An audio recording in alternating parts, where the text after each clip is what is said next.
draw perfect zones for your break and retest setups. First of all, we need to identify the structure, right? In this case, it's an uptrend, and then we identify the resistance, the place in which price to fails to go any higher.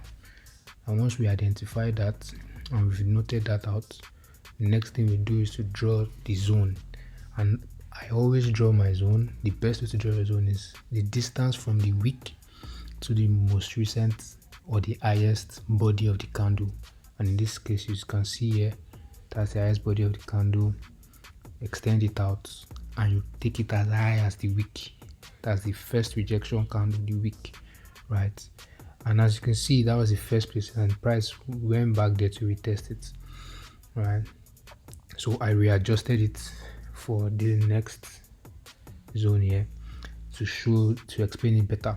That's the most recent high of the body, and that's the most recent high of the week, right? So once we mark that level out, we don't wait for price to do what it wants to do. We wait for it to break it, right? And upon breaking it, we then wait for the retest, because the resistance has been broken. Now it becomes support, so we wait for it to come back. And once it comes back, we also need to wait for candlestick confirmation.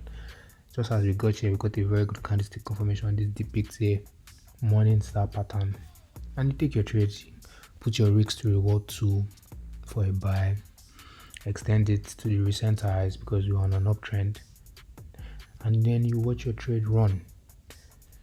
As simple as it is, you just watch your trade run. This setup has a very high accuracy, very high accuracy, very high accuracy, provided all your confluences and criteria are met. Alright guys, thanks for watching. As always, please don't forget to subscribe, comment and share. See you in the next one. Bye.